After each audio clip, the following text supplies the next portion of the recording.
Clearly အားလုံးပဲမင်္ဂလာပါဒီချက်ကတော့ဒီချက်တီတာကြီးပါ Giga Dream Preschool ကဖြစ်ပါတယ်ဒီနေ့ဒီချက်ကပုံမြင်လေးတစ်ပုဒ်ပြပြချင်ပါတယ်ပုံမြင်လေးနာမည်ကတော့မဂဒူလို့ခေါ်ပါတယ်ဟိုးရှိရှိလုံးကမွန်ဒေတာမှာသူစင်းရဲလင်မယားနှစ်ယောက်ရှိတယ်သူစင်းရဲလင်မယားနှစ်ယောက်မှာချစ်ဖို့ကောင်းတဲ့သားလေးတစ်ယောက်ရှိတယ်တဲ့သူတို့လင်မယားနှစ်ယောက်ကတနေ့လဲကြာရောလဲလို့ဖို့သွားတဲ့အခါမှာကလေးလေးကိုကတိရိုးမှာတိတ်ထားတယ်ခေါင်းကနေပြီးတော့ပခုံးထီဖုံးလို့ရတဲ့အဆောင်ကြီးနဲ့ကလေးလေးကိုအုပ်ထားပြီးတော့သူစင်းရဲလင်မယားနှစ်ယောက်ကလဲလုံနေတယ်အဲ့ဒီအချိန်မှာကောင်းကင်ဘောကကြီးကန်းကြီးကနေပြီးတော့ဒီကလေးလေးကိုအသားနဲ့ထင်မှတ်ပြီးတော့ကောင်းကင်ဘောကနေထိုးစိတ်တယ်အဲ့ဒီအချိန်မှာအသက်မရှိတဲ့ဖုံးအုပ်ထားတဲ့သူ့ရဲ့ဂလူကြီးဟာကလေးလေးကိုကာကွယ်ခြင်းလို့ကြီးကန်းကြီးကိုလိုက်လံတိုက်ခိုက်တယ်အဲ့ဒီအချင်းရောင်ရင်းနဲ့သူစင်းရဲလင်မယားဟာကလေးလေးကိုမဂဒူးလို့နာမည်ပေးလိုက်တယ်ကွယ်မဂဒူးအရွယ်ရောက်လာတဲ့အခါမှာကုံရောင်းကုံဝယ်တို့ကိုလုပ်တယ်အလုပ်သမား30ကိုဥဆောင်ပြီးတော့နေပြည်တော်ကိုကုံရောင်းကုံဝယ်လုပ်ဖို့ထွက်ခဲ့တယ်။လမ်းမှာအလုပ်သမားတယောက်နေမကောင်းတဲ့အတွက်ကြောင့်သူကအလုပ်သမားလေးရဲ့တဘိုးကိုကူပြီးထမ်းပေးရတယ်။အဲ့ဒီချိန်မှာအခါမဲ့မိုးရွာပြီးတော့မဂဒူးရဲ့တဘိုးကိုမိုးချိုးပစ်တယ်။မိုးချိုးပစ်ချင်းမှာမဂဒူးကမိမျောပြီးတော့မြေပြင်ပေါ်ကိုလဲကျသွားတယ်။ဒါပေမဲ့သူကတတိယလို့ပြန်ပြီးတော့ကြည့်လိုက်တဲ့အခါမှာတဲ့အရှိဘက်အရက်မှာတောက်ပတဲ့အလင်းရောင်မြင်တယ်တခါတည်းအနောက်ဘက်ကိုပြန်လှည့်ကြည့်လိုက်တဲ့အခါကျတော့လေအနောက်ဘက်မှာ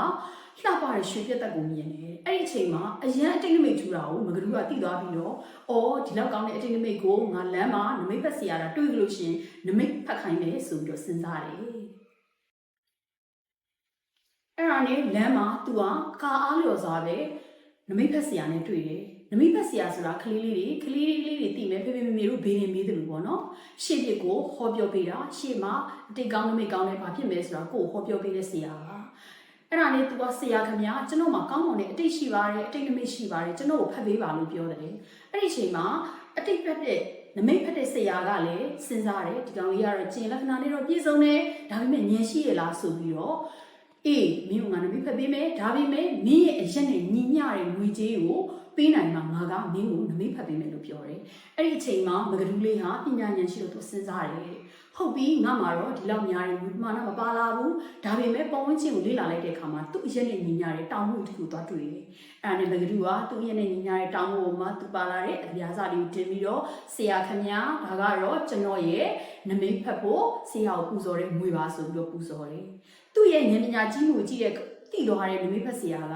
ကောင်းပြီမင်းမြင်တဲ့နမိတ်လက္ခဏာကအရှိရက်မှာတောက်ပတဲ့လင်းအောင်မြင်တဲ့အတွက်ကြောင့်အရှိရက်မှာရှိတဲ့အကြီးဆုံးလူကိုမင်းခါစားပါအနောက်ရက်မှာမြင်တဲ့ရွှေပြက်သက်ကြောင့်မင်းဟာအနောက်ရက်မှာကြီးပွားတဲ့လူတွေလေးစားရတဲ့လူကြီးလူကောင်းအကြီးအကဲဖြစ်နေတယ်ဆိုပြီးတော့သူနမိတ်ဖတ်တယ်အဲ့ဒီချိန်မှာမဂဒူးလေးကတအားပြောသွားပြီးတော့ဒီနမိတ်ဖတ်တဲ့အချင်းရာမနှက်ဖြန်ပဲဖြစ်တော်မူလို့စိတ်အားထက်သန်စွာနဲ့သူကနန်းတော်ရှိသွားတယ်နန်းတော်ရှိရောက်တဲ့အခါမှာကုံရောင်းကုံဝယ်ပြူတယ်ပြီးတော့သူ့ရဲ့အလုပ်သမား30ကိုသူကုံဝန်းကုံဝယ်ရတဲ့ပတ်စံလေးနဲ့ပေးလိုက်ပြီးတော့ဖေဖေမေမေကိုသတင်းစကားပါပေးပါကျွန်တော်ကတော့နန်းတော်ကြီးထဲမှာအလုပ်လုပ်မယ်ဆိုပြီးတော့ဒီအလုပ်သမားအယောက်30ကိုမှာကြားလိုက်တယ်အဲ့ဒါနဲ့သူကနမိတ်ပတ်စေရဲ့စကားအရာအကြီးဆုံးဆိုတဲ့အကြီးဆုံးရှိမှခါစားပါလို့ပြောတဲ့အတွက်ကြောင့်သူကအကြီးဆုံးဖြစ်တဲ့နန်းတော်မှာရှိတဲ့စင်တင်းကုတ်ကိုသွားတယ်စင်တင်းကုတ်လေးရောက်တော့စင်တင်းကုတ်မှာရှိတဲ့စင်တင်းကိုသူကကျွန်တော်ကမွန်ဒေတာလာတာပါအဲ့ဒါကြောင့်လို့ဒီမှာအလုပ်ကလေးများရှိမလားဆိုပြီးတော့ယဉ်ကျေးစွာနဲ့အလုပ်တောင်းတယ်အလုပ်လုပ်အဲ့ချိန်မှာစင်တင်းကသူ့ကိုယုံကြည်လို့အလုပ်ပေးတယ်အလုပ်ပေးတဲ့အခါမှာလည်းသူကကံဉဏ်ဝရိယနဲ့ဝရိယရှိရှိနဲ့အလုပ်ကိုစူးစမ်းတယ်မနက်ဆိုလို့ရှိရင်စော်ကြီးထားတယ်စင်ချင်းမြင့်ချီတွေကျုံတယ်နော်တန်ရှင်းတွေလုပ်တယ်အဲ့အတွက်ကြောင့်စင်တင်းကသူ့အရင်သဘောကျတယ်တနေ့လဲကြာလဲကြာရောအဲ့ဒီစင်တင်းကုတ်ကိုရှင်ကြီးကဆင်လာကြည့်တယ်ဆင်လာကြည့်တဲ့အခါမှာစင်တင်းကမဂဒူးလေးကိုရှင်ကြီးနဲ့မိတ်ဆက်ပေးတယ်ဒါကတော့တကယ်ထားကြလုံးလာဝရိယရှိတယ်ကျွန်တော်ရဲ့စင်တင်းငယ်လေးပါဆိုပြီးမိတ်ဆက်ပေးတယ်ရှင်ကြီးကမဂဒူးရဲ့ရုပ်ရည်ကိုကြည့်ပြီးတော့ကျင်လက္ခဏာကိုကြည့်ပြီးတော့သဘောကျတယ်ဒါပေမဲ့ဉာဏ်ရှိရလားဆိုပြီးတော့သူကစံတမှုတစ်ခုလုပ်တယ်အဲ့ဒါကြောင့်လို့မဂဒူးမောင်မင်းငါ့ကိုအားလို့စီးတင်တဲ့အတွက်ကြောင့်ရေတစ်ခွက်လောက်ပေးပါလို့ပြောတယ်အဲ့ဒါနဲ့မဂဒူးကရှင်မင်းကိုရေကတ်လိုက်တဲ့အခါမှာရေဆက်တက်လိုက်တဲ့အခါမှာရှင်မင်းကြီးကနေပြီးတော့အာလို့ဆေးတယ်အာလို့ဆေးပြီးတော့သူကအဲ့အာလို့ဆေးထားတဲ့ရေတွေကိုရေပြင်ပေါ်ထွေးချလိုက်တယ်ထွေးချလိုက်တဲ့အခါမှာကျွေပကံစတစ်ခုတွေ့တယ်ကျွေပကံစဆိုတာတသားမမီတို့အိမ်မှာထမင်းစားတဲ့ကျွေပကံရဲ့ကွဲနေတဲ့အစာလေးကိုပြောတာတကယ်တမ်းကျတော့ဒီအစာလေးကဘာမှတန်ဖိုးမရှိပါဘူးဒါပေမဲ့ तू ကဉာဏ်ပညာကြီးတဲ့အတွက်ကြောင့်ရှင်မင်းကမဂဒူးဒီ ဖန်ဝဲစားလေးကိုမင်းကောက်လိုက်ဆိုပြီးတော့ပြောတယ်အဲ့နဲ့မကလူကစဉ်းစားတယ်ရှင်ရှင်ဆိုတာညံကြီးတယ်ငါ့ကိုဒီတိုင်းတော့ဒီကျွေခွဲစာလေးကိုပေးခဲ့တာမဖြစ်နိုင်ဘူးဆိုပြီးတော့ဒီကျွေခွဲစာလေးကိုတုံးပြီးငါဘာလုပ်ရမလဲလို့မကလူကစဉ်းစားတယ်အဲ့နဲ့သူကဈေးကိုသွားတယ်ဈေးမှာဟင်းနွယ်မျိုးစီရောင်းနေ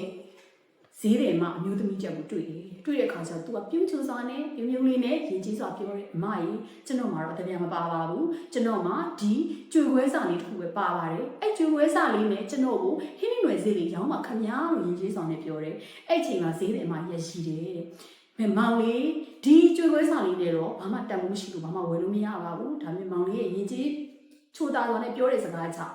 မင်းညံရှိရင်ရှိတယ်လို့မင်းလက်ညှိုးမှာပါသလားဟင်းနွယ်စီကိုယူပါဆိုပြီးပြောတယ်အဲ့ဒါနဲ့ဘလူကစဉ်းစားတယ်ဒီလက်ညှိုးလေးနဲ့ဟင်းနွယ်စီကိုငါဘလူတဲမလဲကောင်းပြီဆိုပြီးတော့သူကလက်ညှိုးလေးကိုဇက်ထဲကိုထည့်လိုက်တယ်ဇက်ထဲမှာလက်ညှိုးလေးကိုဒရွေးတွေနဲ့ဆွတ်ဆွတ်စီပြီးတော့ဟင်းနွယ်စီအပုံလေးကိုသူ့ရဲ့လက်ညှိုးလေးကိုထိုးဆိုင်လိုက်တယ်အဲ့လိုထိုးဆိုင်လိုက်တဲ့ခါမှာလက်ညှိုးမှာဟင်းနွယ်စီလေးကပ်ပါလာတဲ့ခါကျတော့သူကကျေးဇူးတင်ပါတယ်မာကြီးခင်ဗျာဆိုပြီးကျေးဇူးတင်စကားပြောပြီးတော့သူကစင်တင်းကုန်းမှာစင်ချီမြင်းချီတွေနဲ့ရောပြီးတော့အဲ့ဒီဟင်းနွယ်စီလေးကိုစိုက်တယ်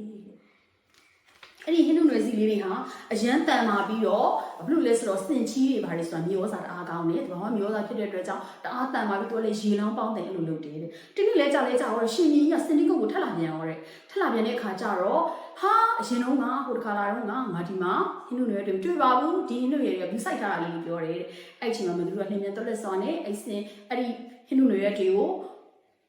အပင်ကနေပြီးတော့လှီးတဲ့အပင်ကနေပြီးတော့ချိုးယူပြီးတော့ရေကိုစင်ဆေးပြီးတော့ဟိုတစ်ခါကအရှင်မင်းကြီးပေးခဲ့တဲ့ကျွေးပကံခွဲစားနဲ့ကျွန်တော်ဝယ်ထားတဲ့ဟင်းနွယ်တွေပါခမည်းဆိုလို့ဆက်တာတယ်အဲ့ချိန်မှာဘင်းကြီးကအရင်ပေါ်ကြလာတယ်အော်လူကြီးကရင်ကြံရင်ဖန်ရင်ရှိတာပဲဆိုပြီးတော့သူ့တစ်ခါတဲ့နန်းတော်ကြီးကိုခေါ်သွားပြီးတော့နန်းတော်မှာလုံချိုကြီးတွေကိုကျင့်ကြရတယ်ဝင်းမှုခံတယ်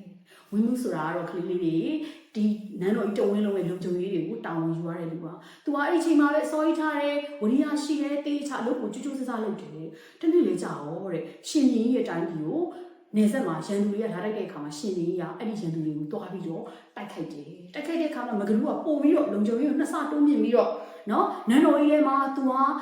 ဒီလုံခြုံရေးတွေကိုတင်းကျပ်ပြီးတော့တေးချလုပ်တယ်။အဲ့ဒီချိန်မှာပဲနန်းတော်တွေကိုဝင်มาထွက်ပါများတော့ရှင်ကြီးရဲ့သမီးလေးတွေကြိုက်နေတယ်အော်ငါတော့ငါရဲ့ချစ်သူမျိုးတော်တော်ချစ်မိသွားပြီအဲ့ဒီအတွက်ကြောင့်ရှင်ကြီးလာလို့ရှင်စုခမ်းပါပဲဆိုပြီးတော့သူကသူ့မှာရှိတဲ့ရွှေငွေရတနာတွေသူ့မှာရှိတဲ့သူ့ရဲ့မိတ်ဆွေအရောက်တရာနဲ့ဒီမင်းသမီးလေးကိုစင်ကြီးနဲ့သူ့ရဲ့စင်လိမ်မာကြီးနဲ့ခေါ်ပြီးတော့ထွက်ပြေးတယ်ထွက်ပြေးတဲ့ခါကျတော့သူကဟိုဘက်တိုင်းပြည်ရောက်သွားဟိုဘက်တိုင်းပြည်မှာလည်းရှင်ကြီးတစ်ပါးရှိတယ်သူကအဲ့ရှင်ကြီးကိုဥပ္ပတ္တမြင်ဆိုတဲ့ပရိယေနဲ့သူကအနိုင်ယူပြီးတော့အဲ့ဒီတိုင်းပြည်ကိုပါသူကသိမ့်ပိုက်လိုက်တယ်အဲ့တိုင်းကြီးကိုရတဲ့ခါကျတော့ तू ကဒီဘက်ကရှင်ကြီးယူစာရေးတယ်ကျေးဇူးကြီးမားတဲ့ဘုရင်ခင်ဗျာကျွန်တော်ကတော့အခုဟိုဘက်ကတိုင်းကြီးကိုအုပ်ချုပ်မင်းလုပ်တဲ့ဘုရင်ဖြစ်ပါတယ်ကျွန်တော်အရင်တုန်းကမလိမ္မာလို့ရှင်မင်းကြီးကိုစော်ကားတယ်လို့ဖြစ်ခဲ့တာတွေတောင်းပန်ပါတယ်အခုချိန်မှာကျွန်တော်ကရှင်မင်းလုပ်မှာဖြစ်တဲ့အတွက်ကျွန်တော်မျိုးရဲ့ဂုံဘုံနဲ့ကိုက်ညီမဲ့ဘွဲ့လေးများပေးသနာပါဆိုပြီးတော့ဒီဘက်ကိုလှမ်းပြီးတော့ तू ကစာဆက်တာတယ်စာဆက်တာတဲ့အခါမှာအော်မကလူဟာဟိုးတုံးနဲ့ငြိမ်ကောင်းတယ်ဝရိယရှိတယ်တိုက်ရိုက်ခိုင်ရှိတယ်အဲ့ဒီအတွက်ကြောင့်အခုငါသမီးလေးကိုလည်းသူတို့ကချစ်ခင်နဲ့ပေါင်းဖက်တယ်အဲ့ဒီအတွက်ကြောင့်မင်းကိုငါကတတ်မှတ်တော်ဖြစ်တတ်မှတ်ပြီးတော့ warrior you ဆိုတဲ့ဂုံပုံနဲ့ရှင်မြင်လို့စေဆိုပြီးတော့ဒီဘက်ကဘီကြီးအကြောင်းပြန်လိုက်တဲ့ကွယ်အဲ့ဒီတော့ဉာဏ်ပညာကြီးတယ်နော်တိုက်ရိုက်ခိုင်ရှိတယ်ဉာဏ်ကောင်းတယ်ချစ်စကားကိုချူတလာပြောရတဲ့မဂလူးမင်းလေးဟာသူချစ်တဲ့သူ့အမျိုးသမီးကိုလက်တွဲပြီးတော့တားမြီကိုပျော်ပျော်ရွှင်ရွှင်အုပ်ချုပ်တဲ့ပုံမြင်လေးရတော့ဒါပါပဲကွယ်ကလေးလေးတွေလည်းဒီပုံမျိုးဖတ်ပြီးတော့ကိုမှရှိတဲ့အရေးချင်းတွေကိုမှရှိတဲ့အာသာချက်တွေကိုအသုံးချပြီးတော့အောင်မြင်မှုကိုဖန်ဆုပ်ဖို့အစင်းနစ်ဖြစ်တဲ့ကလေးလေးတွေဖြစ်မယ်လို့တချင်မျှော်လင့်ပါတယ်ကျေးဇူးရမ်းတင်ပါတယ်